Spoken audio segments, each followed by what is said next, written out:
When the Los Angeles Dodgers won the NL West in 2013 and had all of their players jump into the Diamondbacks pool in Arizona, that was pretty cool. Then they did it again in 2014, back to back, and that was pretty cool too. They finished in first place yet again in 2015, going back to back to back, and that was also pretty cool. This was followed by another division crown in 2016, and 2017, 2018, 2019, and by this point it was just expected for this team to win the division every year. But things have only gotten increasingly more dominant over the last 6 years or so. In 2017, the Dodgers won 104 games, 2018 was down to 92 wins, but 2019 was back up to 106 wins. 2020 of course happened, so even if the Dodgers went undefeated that season, they wouldn't have gotten close to 100 wins. But since full seasons have been able to be played again, they've won at least 100 games every year. 106 in 2021, 111 in 2022, just 5 wins shy of the all-time record set by the Mariners in 2001, and then 100 more wins in 2023. That is 5 of the last 7 seasons finishing at least 100 wins for the Dodgers, with one of those 2 seasons that they didn't win 100 being because the season was shortened. To put it simply, the Dodgers have by far been the most successful, dominant, and talented team in baseball over the last decade when it comes to the regular season. So I mentioned how the Dodger players literally all ran out and jumped into the pool at Chase Field in Arizona after winning the division in 2013,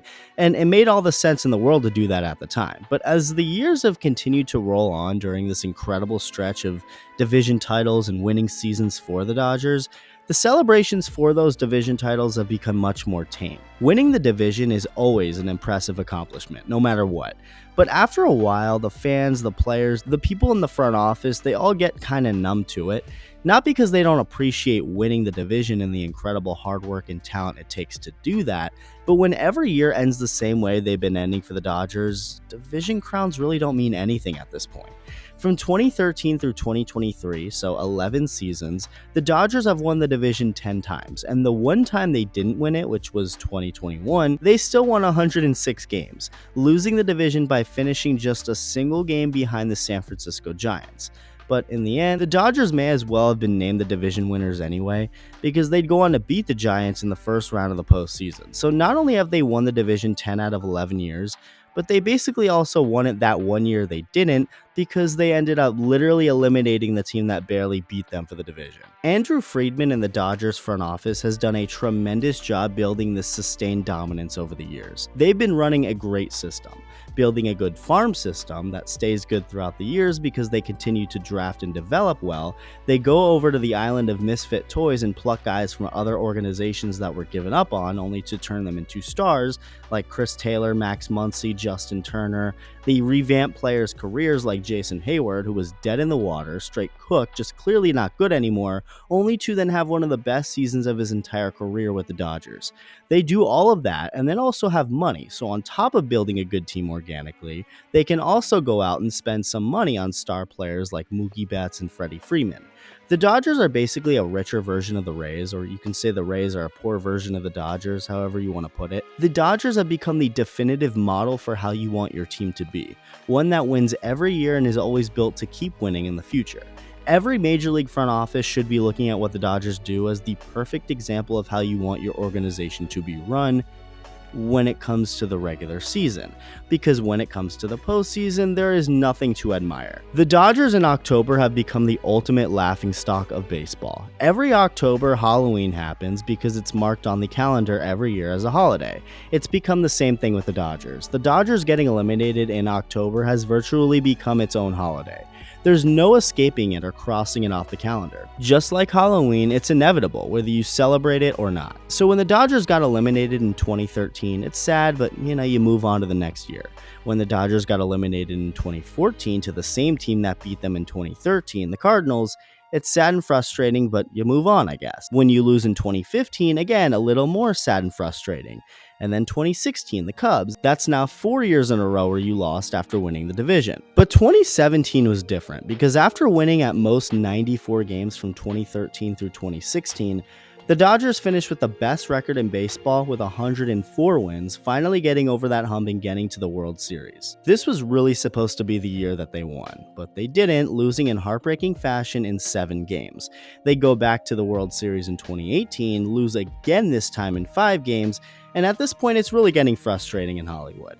I mean, there were and are always frustrating, weird, and annoying things going on in Hollywood that we don't need to get into, but the Dodgers were just adding on to that at this point. 2019 then featured the MVP on their team, Cody Bellinger, with the Dodgers winning 106 games, only to then get sucker punched in the mouth out of nowhere from the Nationals, failing to even make it out of the first round. We then get to 2021, and yes, I skipped over 2020 because I'll go back to that in a bit, but the Dodgers would win over 100 games again, only to lose to the Braves in the NLCS. 2022 then comes around. The Dodgers win 111 games, which is tied for the 3rd most regular season wins by a team of all time. And who would they take on in the NLDS? The San Diego Padres, a team they absolutely dominated and just showed who was boss during the regular season with ease. They went 14-5 against the Padres in 2022, not losing a single series to them all year long. They finished 22 games ahead of them. I mean, there was just no reason to think the Padres really had any shot in this series. So of course the Padres go on to win the series in 4 games, ending the Dodgers season. At this point, things are just beyond frustrating because the Dodgers have been baseball's best regular season team for the last 10 years now, yet only have 1 championship to show for it, and it's not even a championship that should be celebrated like the rest of them. 2020 featured a season with just 60 games being played, no fans were in the stands, the Dodgers played most of their playoff games in Texas despite not playing a Texas team, fans were eventually let in at 25% capacity for the NLCS and World Series, people had to wear masks. I mean, it was just a fake season in my opinion. There's nothing about 2020 that I look at as a normal year, obviously. And this isn't me picking on the Dodgers. They had no control over what happened in 2020. All they and the other 29 teams could do in that situation was play baseball in the situation that they were in. And the Dodgers were clearly the best team that year. What I'm saying is that it absolutely sucks that the only championship the Dodgers have gotten during this stretch since 2013 has been during what felt like an exhibition year. If the Cincinnati Reds won it all in 2020, I'd say the same thing about them and not credit their ring as legit as every other ring. It just is what it is. But the fact that the 2020 season was the way that it was, winning the World Series in a 25% capacity crowd in Texas against the Rays, and the Dodgers couldn't have a World Series parade, like nothing about this was normal. Even Will Smith, no, not the weirdo Will Smith, the Dodgers catcher Will Smith, said that the fact that they didn't get to celebrate their championship in a parade with the fans made him even more hungry to win it all again. In 2023, in unsurprising fashion, the Dodgers ended up winning the NL West with ease again, winning 100 games and finishing 16 games ahead of the team in second place, the Arizona Diamondbacks. The entire team was of course great and was able to stay winning and consistent through all the injuries and players they ended up losing because of them. Mookie Betts rivaled Ronald Acuna Jr. for the MVP award, and Freddie Freeman broke the Dodgers' all-time single-season record for doubles. So it was just an all-around good time in LA, and in the NLDS, who would they face? Just like last year, they'd take on the team who finished in second in the NL West, but of course this year, instead of that team being the Padres, it was the Diamondbacks. And just like last year, how the Padres had no reason to win the series, the D-backs had no business beating the Dodgers in this series. The Dodgers won the head-to-head season matchup against the D-backs this year, winning 8 of the 13 games played between the two. And not only that, but the Diamondbacks have historically been a terrible team at Dodger Stadium.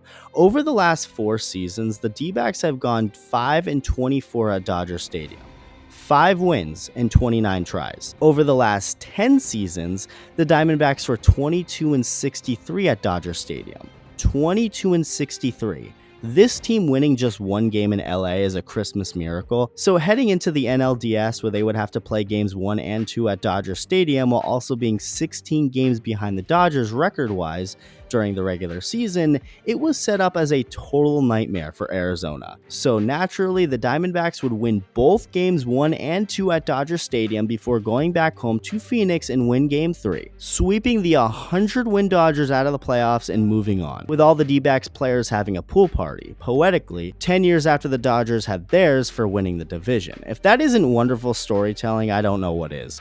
The Dodgers having a pool party for winning the division, something they'd be doing for the next 10 years, only to have the Diamondbacks have a pool party of their own 10 years later after eliminating the Dodgers out of the postseason. The Dodgers are the champions of winning divisions and started off their run by jumping into the D-backs pool, while the D-backs themselves jump into the pool after beating the Dodgers when it matters most, the playoffs. Really poetic. So that is now 6 straight postseason losses for the Dodgers, all against teams that they were at least 16 games ahead of in the standings. Just like how Ronald Acuna Jr. and Matt Olson disappeared in the NLDS against the Phillies, Mookie Betts and Freddie Freeman did the same. In fact, it was even worse. The two players combined to go 1 for 21 the entire series, with that one hit coming via an infield single. That's it. That is all you got from those two MVP candidates offensively when you needed them most. Clayton Kershaw's Dodger career, and maybe overall career as a whole, may be over. And if it is, it ended on the literal worst note possible after he had the worst outing of his entire career in Game 1. It's just Groundhog Day at this point in LA. They win a ton of games during the regular season, only to no show in October. Let me remind you, 11 straight dominant seasons for the Dodgers now, and they really don't have any end result to show for it. If I'm a Dodger fan, 2020 would mean nothing to me at this point. I would be beyond pissed that the one ring they've gotten during this dominant run was in what felt like a fake season that of course has an asterisk next to it. If the Dodgers won a ring sometime before 2020 or sometime after, either in 2021, 2022, or this year, 2023, 2020 would seem more valid and legit. But the more these guys keep choking in the biggest moments and having these great regular seasons go to waste, just shows how irrelevant 2020 is now. I never want to hear about 2020 ever again. That year means nothing. Cool, you were able to win in the most fake season possible. Now try to win in a normal year that every other champion in history has won in. Oh, what's that? You can't? Frauds. I'm sorry, that's just the reality. Things just get increasingly frustrating every year for this team. And at this point, the regular season means literally nothing from this point forward. I don't care how dominant this team is or how many games they win from April through September. They have made it clear that those wins mean nothing. It's just pure torture being a Dodger fan right now, I'm sure, because now you have to go through an entire painful offseason, sit through the entire regular season next year, where it's a lose-lose either way, because if they somehow don't play that well or miss the playoffs, it's a total failure. And even if they win 120 games, okay, cool, that's great, but what are you going to do in October? They just can't win and also be taken serious from this point forward, and they brought this upon themselves. Showing up in October and winning a championship in a normal season when they are clearly the most talented team would have helped things, but they never do that. So as a result, the Dodgers 2024 season won't officially start until October. Congratulations, nothing you do in the regular season will mean anything from now on until you win it all, or at the very least get past the first round. Holy hell. After they lost, I was thinking about it, and I'd honestly rather be a fan of a team like the Giants rather than the Dodgers, because although they don't make the playoffs nearly as often, at least they have more rings to show for it. That's been a topic of conversation for a few years now, just in general. Like, would you rather be a fan of a team that makes the postseason every year yet never wins it all, or would you rather be a fan of a team that doesn't make it that often, but when they do win it all, or at least get a lot closer? I just don't find it satisfying to make the playoffs every year and then never win. Maybe you feel differently, and that's okay. At the end of the day, most front offices and ownerships, if not all, would love to have what the Dodgers have, because even though they never win the World Series, at least they're in it for every year and make it fun for the fans. But I'd honestly rather be a fan of a team that misses the playoffs entirely, so I don't have to stress about losing in the playoffs when you know you should have won, and I know when my team makes it to October, they're able to win it more likely. Again, just thinking out loud here, and you can feel however you want, but the Dodgers have really made their regular seasons as meaningless as a buy one for the price of two get one free deal. I mean, who cares at this point? They can go 150-12 next year, and again, their season won't officially begin until Game 1 of the playoffs. It's just pathetic, but it is what it is. The Los Angeles Dodgers haven't had a World Series parade since 1988, and until they have their next one, I'm just not going to be able to take this franchise seriously. Let me know what you think. Thank you for watching and for making it this far, especially if you are a Dodgers fan.